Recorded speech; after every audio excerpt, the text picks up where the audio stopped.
There we go. If y'all hid the microphone from me, if I should take that personal, it's like, okay, let's silence this guy, take his mic away. I'm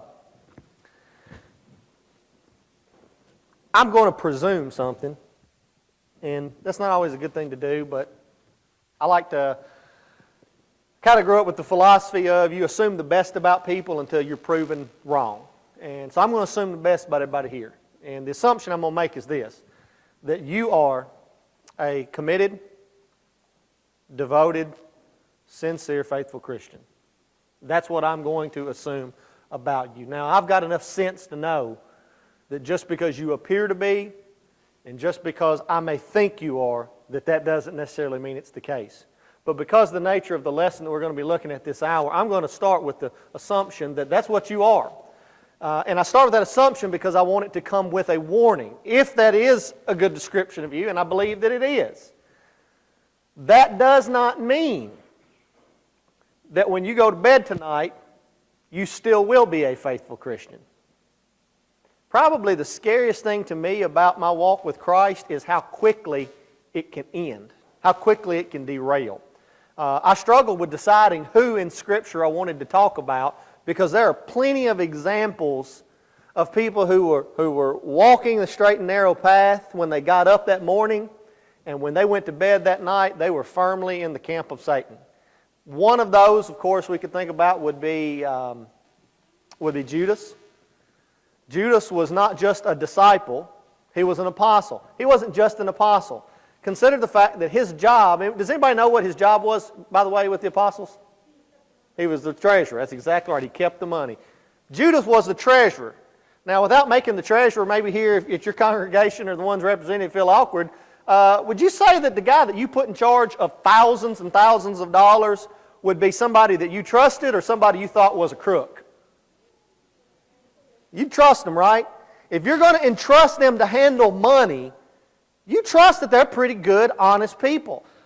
I believe there was a point in time when Judas was a godly, honorable, trustworthy man. He wound up stealing from the money purse, didn't he?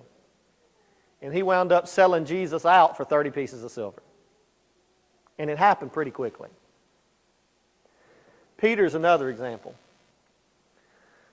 Jesus and Peter are having a conversation, and it's kind of weird to me to even contemplate this.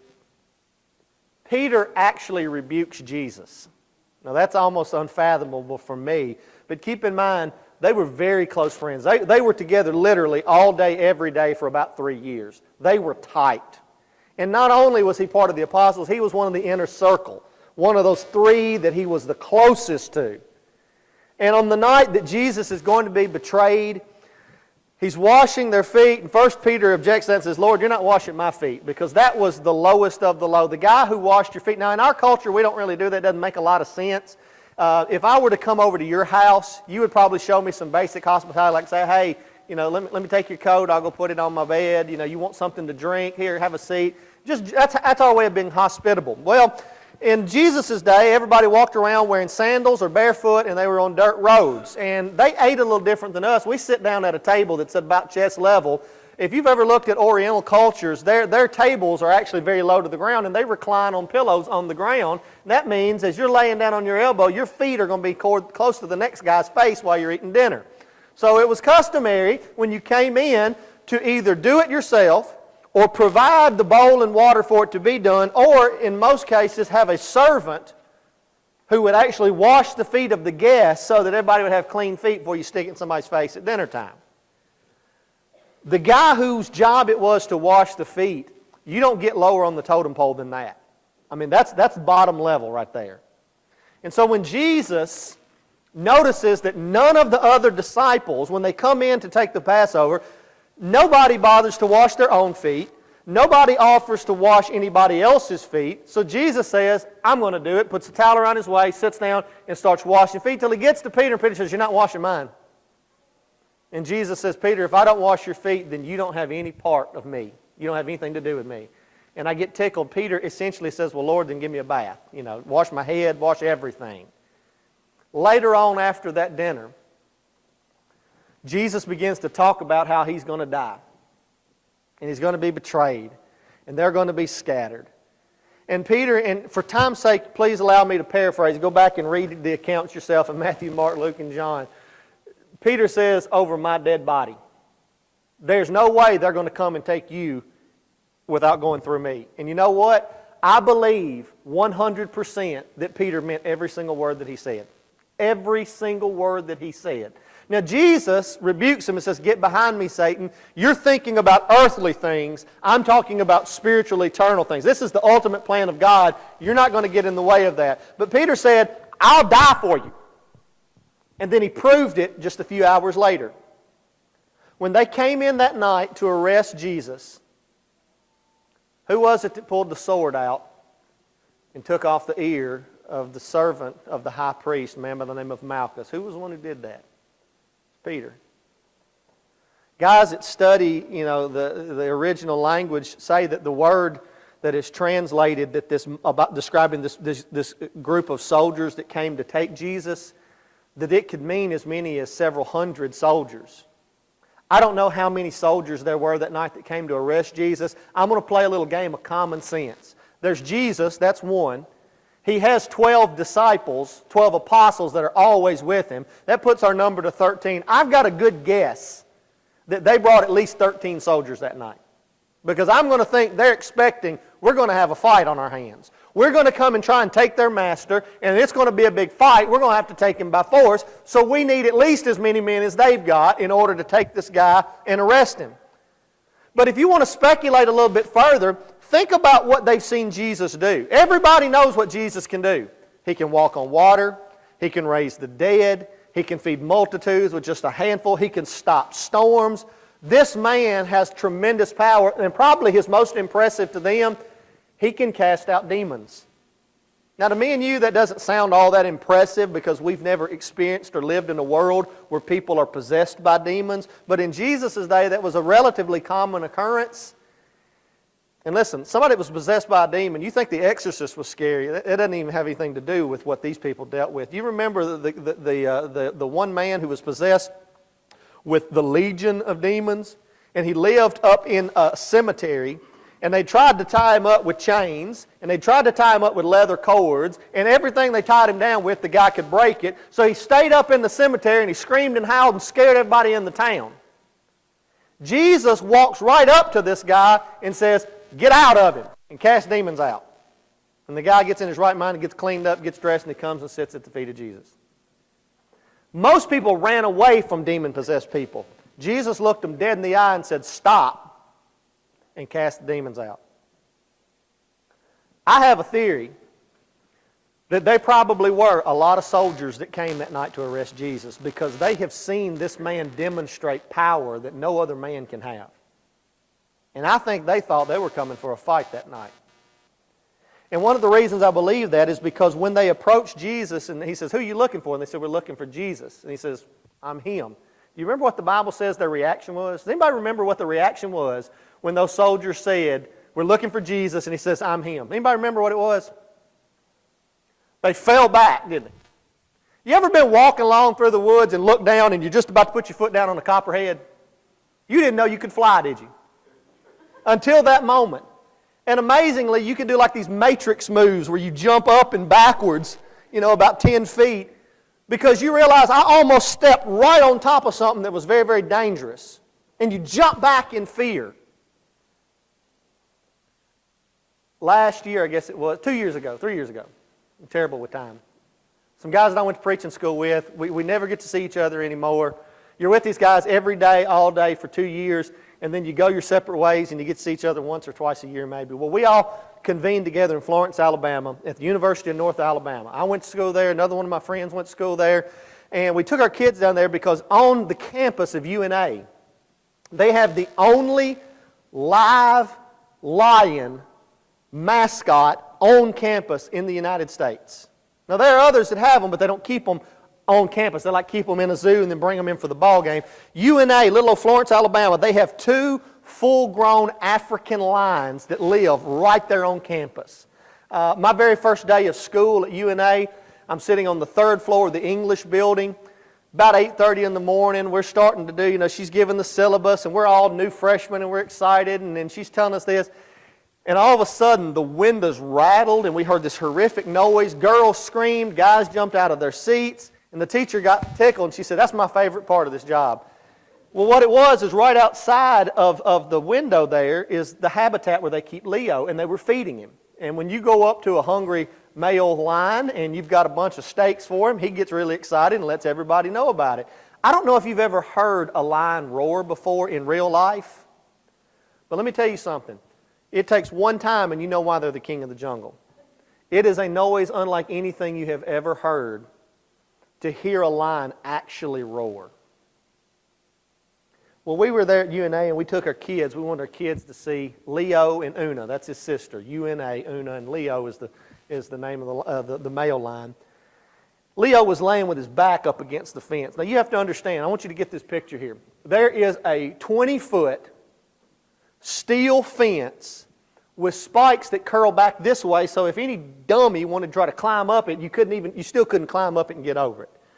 In between there is about a 6-foot gap, and then there's another identical fence that goes the opposite way over onto the lion side, and it's electrified, okay? There's no way in 1,000 worlds that lion can get close to you. Leo's laying with his back to the audience, and we want the kids to see him. We didn't come all the way down there to look at the back of a lion's head. We wanted to see the lion. So we start going, "Hey, Leo! Hey, hey, hey, look at here! Hey, hey!" Nothing. My buddy says, "Let me get him." And he goes, "Rrrr." When he does, we notice Leo's ears slowly turn around backwards. And we're like, "Oh, we got his attention." We're like, "Do it again, do it again, do it again." And so he leans in, and we're all leaned in there ready, and he leans in and he goes, "Rrrr." As soon as he began to make his little growl, in an instant, that quick, Leo snapped his head around and went, "Rrrr," like that. 3 grown men jumped and screamed and took off running. Okay? The lion basically sneezed at us, okay? And it scared us to death. These guys walk up and say, "Hey, we're looking for Jesus." And he says, "I'm him." And their reaction is to fall back. I think they were scared out of their minds that they realized they were so close to Jesus. We've walked right up on this guy that can cast out demons, and he can, silence storms, and he can walk on water and raise the dead, and we're right up here face to face with him. I don't know how many soldiers there were, but I believe that they came ready for a fight that night. Peter draws out a sword and says, "Bring it on." Best that we know, there's one sword amongst them, and Peter's ready to fight an army by himself. Now, do you think Peter truly, genuinely was willing to fight and die for Jesus? Absolutely. Here's the funny thing, though. Before the sun comes up, it's already late, guys. Remember, they've already stayed up all night praying. So late, in fact, they couldn't even stay awake. And then these guys come to arrest him. And then they take him in for the trial. And they go through all of that. Before the sun would rise, Peter goes from one who is willing to fight and die for Jesus to denying that he even knows who he is in a matter of hours. That's proof positive to me that just because you are faithfully serving Christ right now, this minute, that don't mean when we go home tonight you still will be. Now, Peter's the example that we just looked at. There's a lot I'd like to say about him, but I want to look at a different example that maybe will be one that's a little more relatable to you. I don't anticipate that any of us are going to have to fight and die for our faith anytime soon. But if you look at 2 Samuel chapter 11, I got a feeling you may go through a situation like this pretty soon. Because this is pretty common. And it starts off pretty innocent. That's the scary part about it. There's no maliciousness here. There's no looking for trouble. No trying to find, it's pretty innocent. David was the guy that, here's what we know about David. There's 2 things. If I ask anybody, tell me what you know about David, there's 2 things that stand out. Man after God's own heart. That's great. That's great. What 2 events do you think of? Goliath and what? Bathsheba. The two most prevalent things that we have in our minds about David is his greatest victory and his greatest defeat. And if you look at David's life, it would look like a heart monitor. It's spiritual high, spiritual low. Spiritual high, spiritual low. And just like this. Every time it seems like he has a great victory, it's almost as if immediately he follows it with a terrible, foolish defeat. And that's kind of what happens when you get to 2 Samuel chapter 11. It's right on the heels of two great victories. Chapter 9 is the story of Mephibosheth. David sits around and he says, I want to know, is there anybody still left alive who is a descendant of Saul? Now, most kings, this is what they did. When you ascend to the throne and you beat the other guy, you defeat the other king, most kings, what they would do is they would hunt down every living relative of that king and kill every one of them. And the reason is because any living relatives are potential heirs to the throne, and the second reason is any living relatives are potential threats of rebellion against you. They've got a perfect, motive for revenge to destroy you. So you kill every one of their relatives. David says, I want to know, is there anybody living that is a descendant of Saul? But it's not so that he can kill them, because he wants to honor them. Even though Saul hated David most of his life and tried to kill David most of his life, David always loved Saul, and David always did right by Saul, and David was best friends with Saul's son Jonathan. And he loved this family even though that man didn't love him. You want to see a good demonstration of what it means to love your enemies and to bless them that persecute you and to pray for them that hate you and despitefully use you? Look at David and his attitude towards Saul. This guy's literally throwing spears at him, trying to kill him. And David says, I'm not going to do anything wrong to you because you're God's chosen and I'm going to honor that. Jonathan's dead, everybody's dead, and they find this kid by the name of Mephibosheth, who is handicapped because he was dropped when they were fleeing, and his legs were somehow mangled or injured in the process. And David finds him in this outskirts, backwoods region, probably living in hiding, scared that if David ever finds him, he'll kill him. And David says, I want you to bring him to the palace. He's going to sit at my table beside me. He's going to be just like he was my son. And David bestows this tremendous... you want a picture of generosity, of love, of benevolence, of kindness. Here it is. Chapter 10, the Syrians attack. David goes to battle with them, wipes them out. David is on a spiritual high. He's having victory in the battlefield. He's having victory in his spiritual life. And then we come to 2 Samuel 11. It came to pass, verse 1, after the year was expired, at the time when kings go forth to battle. David sent Joab and his servants with him and all Israel, and they destroyed the children of Ammon and besieged Rabbah. But David tarried still at Jerusalem. I want to show you real quickly how you can go from being spiritually right with God 1 minute to completely abandoning your faith and everything that you say you believe in and stand for within 1 day. And it starts off in David's case, and I think a lot of times in our case, simply by being somewhere you shouldn't be to start with. Now, I don't think David did anything wrong by not going out. He wasn't where he was supposed to be. David's supposed to be out in the battlefield with the soldiers right now. That's where he's supposed to be. I don't know why. We're not told why he does it. We're just told he tarries still at Jerusalem instead of going out there and being in the battlefield. But I know this, if David had been in the battlefield, you don't read this chapter, you don't read the next chapter, and you don't read about a dozen Psalms in the book of Psalms either. But David was somewhere he shouldn't be. And I want you to think about how many times that you have fallen. And if you rewind it back to where it began, it started because you went somewhere you shouldn't have been to start with, and you knew it when you went there.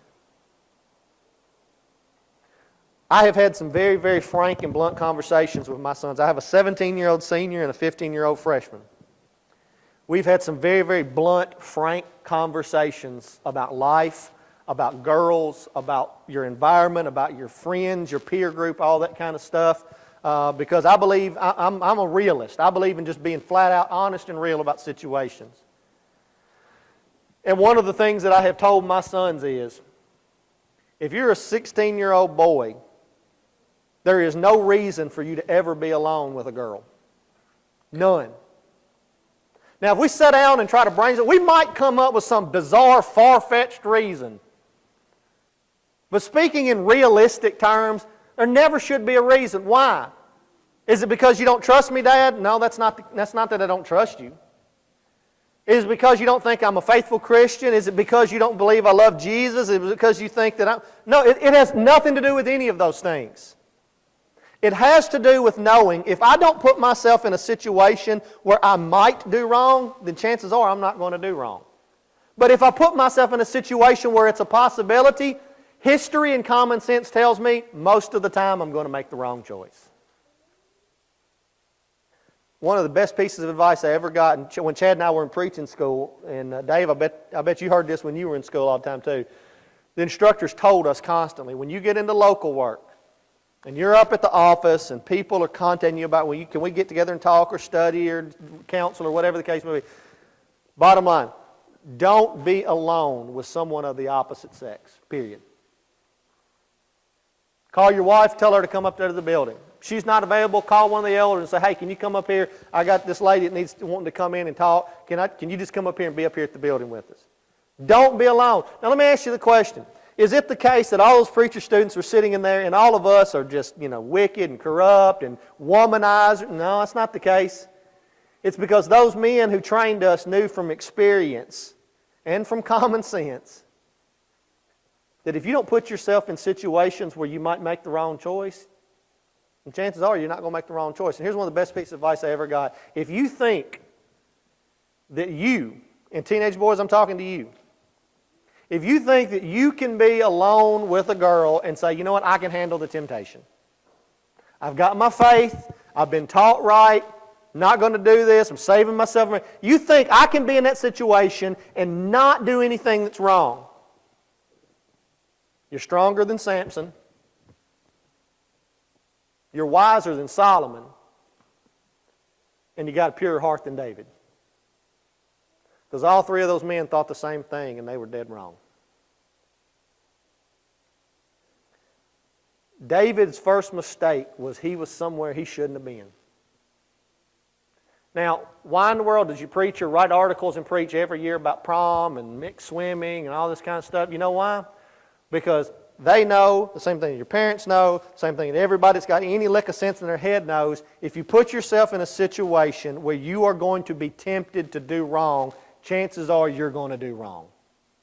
Not because you're sorry and awful and terrible or whatever. It's biology, people. Y'all study biology in school, right?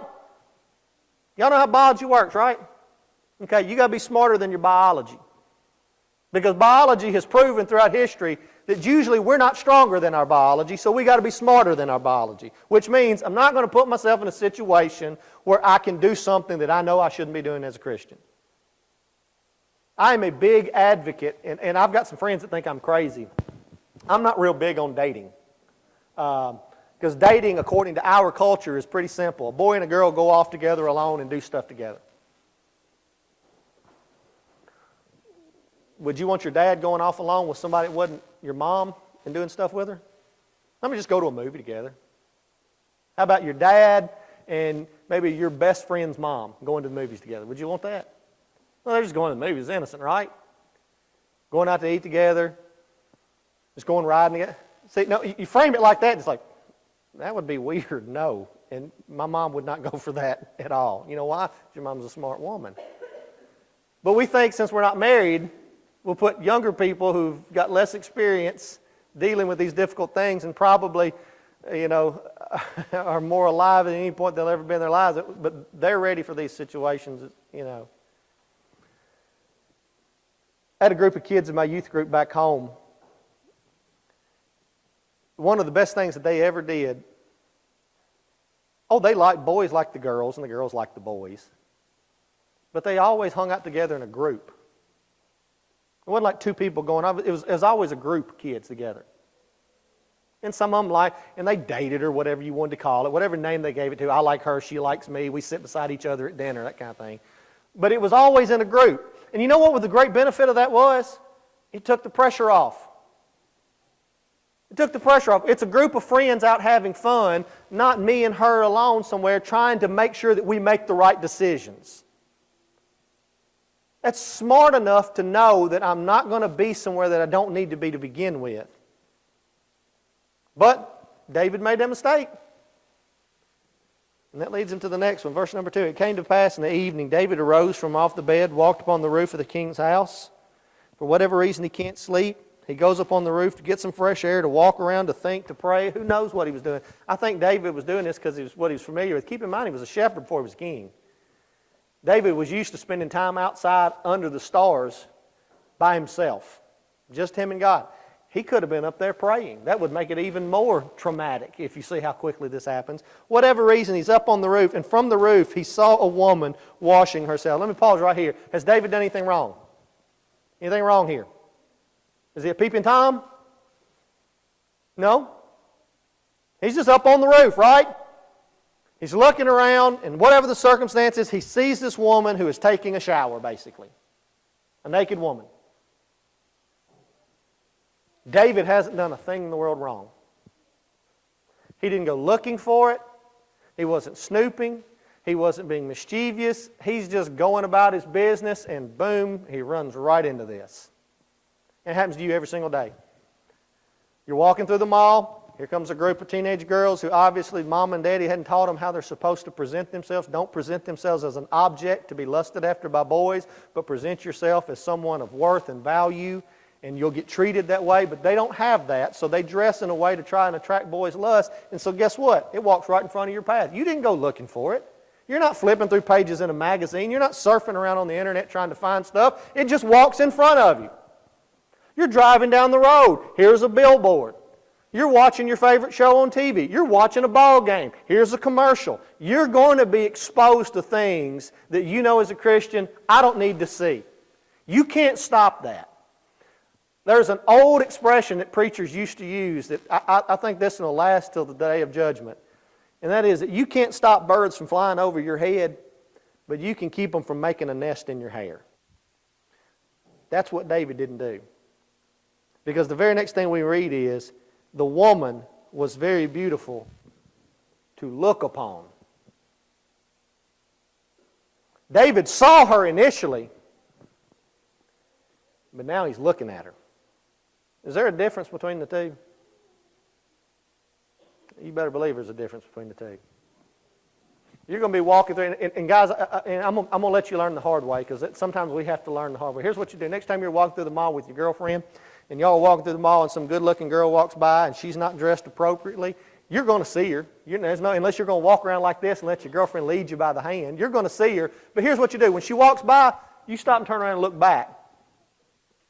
She'll take care of it. Don't worry. She'll solve that problem.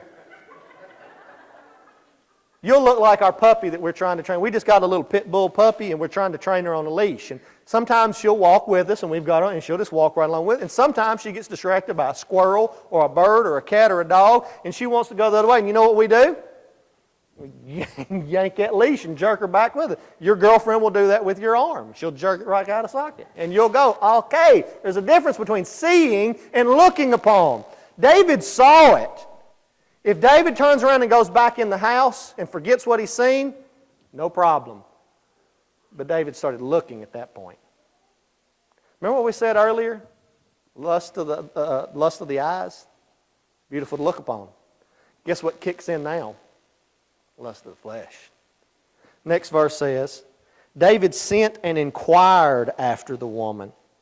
And one said, and this is what I always find interesting about this account, somebody says to him, are you talking about Bathsheba, the daughter of Eliam, the wife of Uriah the Hittite? David said, hey, who's that good-looking girl that lives next door? Keep in mind, David's a married man.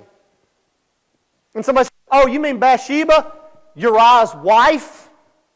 That girl? David was somewhere he shouldn't have been, and because of that, he saw something he shouldn't have seen. Now he's thinking things he shouldn't be thinking. Look at the progression. This is a guy whose day started out innocent. He's just hanging around at the house.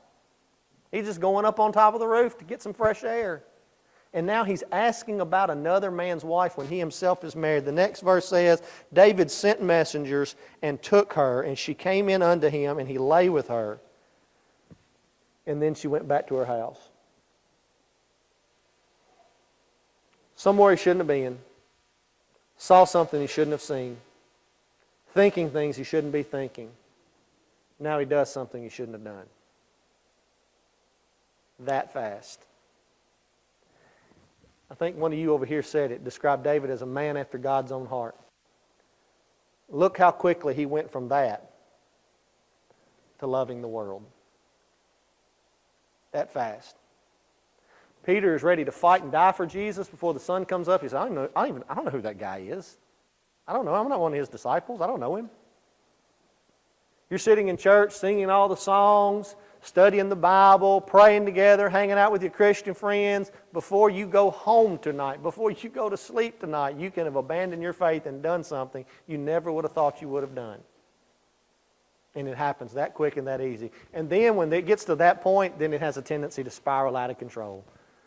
Now David has got this girl pregnant. What are we going to do? How do we hide it? He's got sin he's trying to cover up. He goes from committing a sin to now trying to cover up a sin. And so he has Uriah come back home from battle. He tries to manipulate him to go home and be with his wife so that he can pretend, oh wow, you and your wife are having a baby. Everything's great. Uriah is apparently a more honorable man at this moment than David is and refuses to do that. And so David now resorts to an act of murder.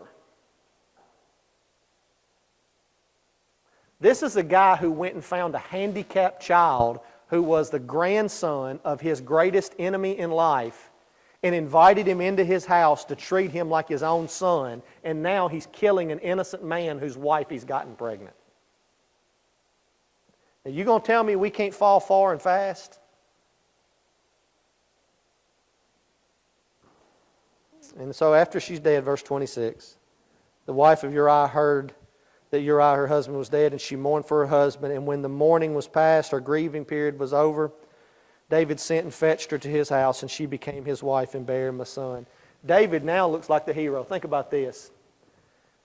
This poor, widowed, pregnant soldier's wife, destitute, all alone. Her husband gives his life fighting for his people. And now she's pregnant, and what's going to happen? And David says, you know what? She can come live at my house, and I'll take care of her and raise that kid as my own. David comes out looking like a hero in front of everybody, doesn't he? When David is the most grievous sinner in all the nation at this point. But I want you to notice the very last thing it said in chapter 11. But the thing that David had done displeased the Lord. Everybody else thought David was an honorable, godly man. But God knew what was really going on. If I had more time, we'd go into what it's going to cost David. In chapter 12, you know the parable that he's given, that his prophet gives him. And David is so angry, he said the man who did this, who took this lamb and killed it, he's going to repay what he owes fourfold. It's interesting that David says that because you know what's going to happen to David after this act? David's going to have 4 children that are going to die. The child that he conceived with Bathsheba, Absalom, Adonijah, and can't think of the other. There's one of his other sons. All die after this. Look what it cost David. For what? Something that could have been fixed if he'd have been where he's supposed to be instead of where he shouldn't have been. All I'm asking you to do is have enough sense to know that none of us, not your mom and daddy, your preachers, your elders, me, none of us are as strong as we think we are if we put ourselves right in the den of iniquity and then try to do the right thing in that situation. What if you're right? Let's say you say, you know what, I'm going to put myself in this I'm going to put myself in the situation of greatest temptation because I believe I'm strong enough not to do it. And you're right. Let's say you're right, okay? You put yourself in that situation, you get through, you didn't see him do anything wrong. What did you just gain? Sunday, you're going to come into church and Chad's going to say, hey, Joe, come up here. Guys, let me tell you about what Joe did last night. Joe went to a party where everybody there was drunk. Guys and girls are going off into different rooms, and he was there with his girlfriend, and they kissed. But you know what? Joe had some morals, and Joe said, you know what? I'm not going to go too far. There's a line I'm not going to cross. I'm not going to do it. And so let's everybody give Joe a round of applause for withstanding temptation. Great job, Joe. We're proud of you. Even if you're right, what do you gain? But if you're wrong, what do you got to lose? Do you think David even thought for a moment? You realize that for the rest of his life, this guy suffered. Go back and read Psalm 51. When David's saying, I can't sleep at night. I can't eat. I lay in bed and cry myself to sleep every night because I'm ashamed of what I've done, because of my guilt. And he's saying, God, please forgive me. God, please wash me. God, please take it away. Because he was somewhere he shouldn't have been. Saw something he shouldn't have seen. Thought things he shouldn't have been thinking, and then did something he shouldn't have done. And you and I aren't any better, and we're not any different. If there's one lesson you take home from today, I hope that you'll take home this lesson, that even if you're faithful right now, that does not mean you'll be faithful tonight. It can happen that fast. Be smart enough not to put yourself in that situation. Thank you.